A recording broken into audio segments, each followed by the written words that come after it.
بسم الله الرحمن الرحيم، والصلاة والسلام على سيدنا محمد وآل سيدنا محمد.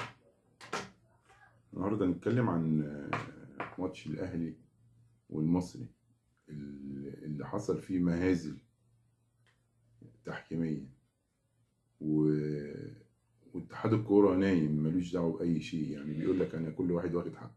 تيجي تتكلم بتوع الرابطة يجي يقول لك مفيش حد مظلوم. امال الأهلي كل اللي احنا فيه دوت ايه من الظلم؟ مفيش حد مش واخد بقى. اما تيجي انا تريحني 3 ايام وتريح الزمالك 4 ايام، ده مش ظلم؟ ما تلاعبني انا وهو في يوم واحد، ايه المشكله يعني؟ ظلم هو بتريحه اكتر مني ليه يعني؟ بأمارة ايه انت بتعمل الكلام دوت يعني يا رابطه؟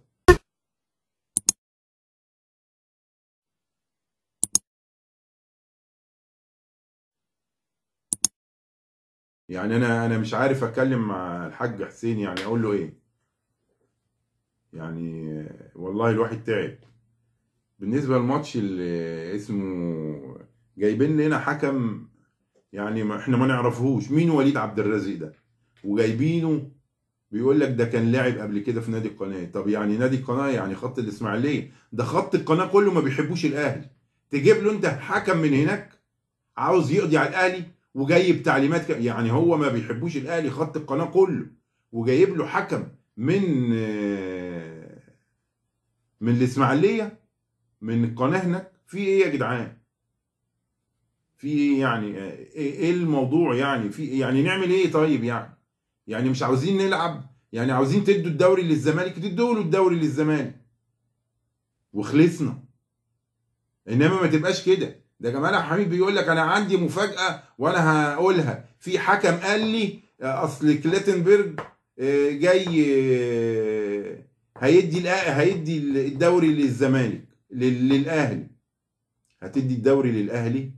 طب فين الحكم اللي قال لك الكلام دوت؟ الكلام ده مفروض فيه محاسبه، وفي ناس تتحاسب، وفي ناس تدخل. ده تزوير في اقوال، ده انت بتزور في اقوال، انت بتكذب، انت كذاب. فين؟ هات لي الحكم اللي قال لك الكلام ده كله. يقول لك جاي باجنده، يقول لك الراجل اللي جاي جديد بتاع لجنه الحكام جاي باجنده عشان يكسب الاهلي. طب السنتين اللي فاتوا مع عصام عبد الفتاح كان باجنده ومكسب الزمالك، وكان حكام الاحتواء، والحكام اللي كانوا ما بيدوش ضربات جزاء للاهلي، والحكام اللي كانوا بيلغوا اجوان للاهلي. هو انت يا جمال عبد الحميد انت شفت ده ودوت؟ انت ما بتشوفوش يعني؟ هكلمك يا جمال عبد الحميد اقول لك ايه يعني؟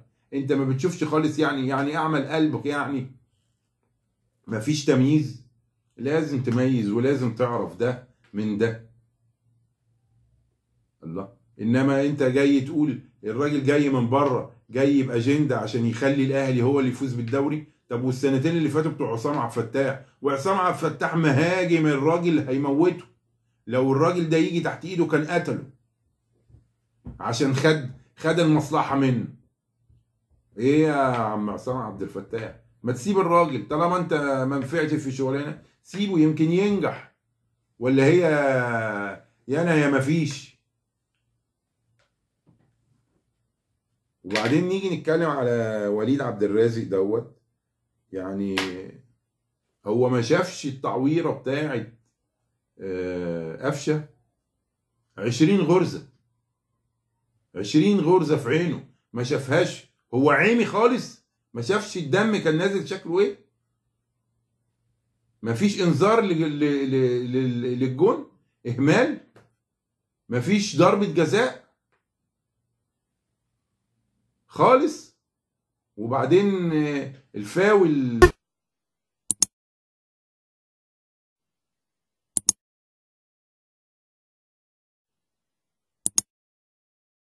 محمد شريف. يعني ازاي ده كانت رجله هتتكسر؟ ده كان هو بعيد عن الفاول دوت وعن رجله ب 2 متر، والصوره جايباه في هو في مربع 2 متر. ازاي ما تحسبش؟ الحكم دوت لازم يتحاسب، لازم يتحاسب يا جمال يا علام. حرام عليك بقى وكفايه ظلم. حرام عليك، ويا حازم يا امام حرام عليك يا جدعان. ده انتوا هتقابلوا ربنا بالظلم اللي انتوا بتظلموه دوت. هو انتوا ايه مش خايفين من ربنا خالص كده؟ خالص كده؟ انتوا قلبكم ميت كده خالص؟ مش خايفين منه؟ يا جدعان ده انتوا هتقابلوه ومفيش حد هيبقى معاكم، ولا ابنك ولا ابوك ولا امك، محدش هيقف معاك خالص. هي اقوالك وافعالك لازم تعرف الكلام دوت. اما تروحوا عند ربنا خلاص لازم تبقوا حقانيين وتدوا الحق لاصحابه. ما يبقاش كده حكم لسه ما نعرف بقاله 40 سنه اول مره يحكم للاهلي، وجايبهولي انا ومن الاسماعيليه وهم بيكرهوا الاهلي. ينفع واحد من الاسماعيليه بيحكم المصري والاهلي؟ ايه يا جدعان انتوا ما عندكوش تمييز خالص كده؟ يعني امتى هتميزوا وامتى هتفهموا الكلام ده كله؟ حرام عليكم، حرام عليكم خالص. يعني احنا مش عاوزين نطول في الكلام دوت. في كل ماتش انا الماتشين اللي انا فزتهم بمستريح وطالع الناس بتشكرني اللي هم بالحكام الاجانب. يعني اتحكم لي ماتشين بحكام اجانب فزت بيهم وبنتيجه مريحه، يعني نتيجه من حكام اجانب 100%. انا اتحكم لي انا لعبت 12 ماتش في الدوري متعادل 5 ماتشات. ليه؟ بسبب الحكام. ليه يتعمل كده بسبب الحكام؟ حرام عليكم. فين حكام الاحتواء بقى تمشي وتسيبنا؟ ما الاحتواء دوت يعني قلبهم الكبير دوت، قلبهم الكبير دوت. وبعدين نيجي نتكلم عن الحكم. حمدي فتحي بيكلمه، يعني حمدي فتحي بيكلمك وبيعترض عليك، طلع انذار واديله انذار.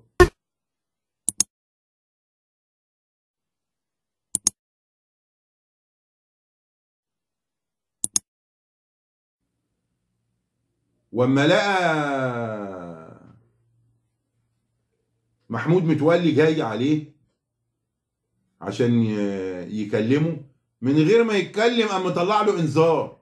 ده انت قصده بقى، ده انت كنت بتدور عليه طول الماتش ومش لاقي سبب ان انت تديله انذار، فطلعت له انذار من غير ما يتكلم. ده جاي يشوفك انت بتعمل ليه كده، او انت نهيت الماتش ليه كده. ما اتكلمش، ما لحقش يتكلم، ما لحقش يتكلم ولا يطلع صوت خالص. حمدي، طب ادي حمدي، ما ادي حمدي فتحي اديله انذار، ما تديلوش انذار. ايدك اتشلت يا حكم، ايدك ما رجعت لهاش الحركه غير لما شفت محمود متولي قصادك.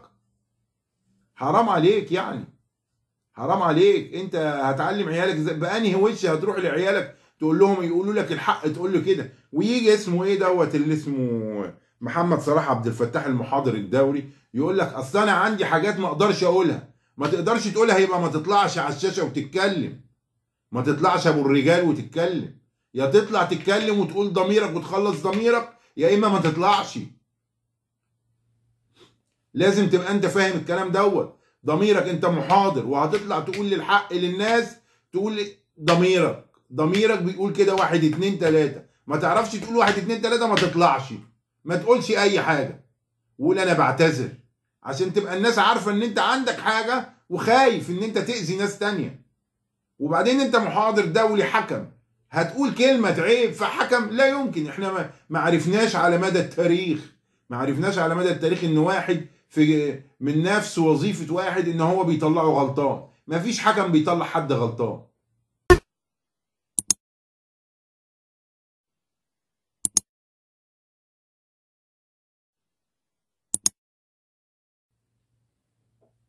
ابدا، ما فيش حكم يقول ان ده غلطان غير اذا كان عاوز حاجه، بيبقى ده عاوز وده عاوز وده عاوز. ما ينفعش الكلام كده. هنقول في الاخر ان هو ايه؟ حسبي الله ونعم الوكيل، حسبي الله ونعم الوكيل. والاهلي كبير، الاهلي كبير، الاهلي كبير، الاهلي كبير اخلاق وبطولات. الاهلي كبير بان هو الاخ الكبير.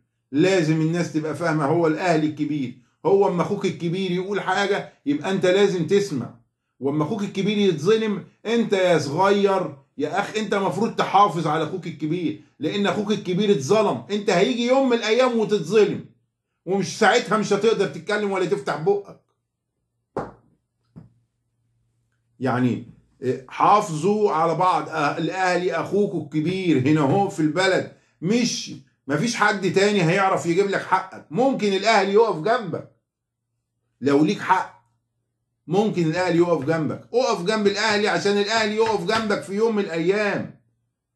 هي الدنيا دواره، انتوا كلكم عندكم مشاكل بتتظلموا من الحكام. طب اقف جنب الاهلي، ادي فرصه لان الاهلي، اديله فرصه. ما لما اشوفك انت بتهاجمني على طول، اما اشوفك انت عمال تعيط ما تسيبوه يعيط تدلقوا عليه ميه عشان ما انما لما تقف انت جنب اخوك الكبير اخوك الكبير مش هيسيبك، لا يمكن. هي كده، هي الحياه كده.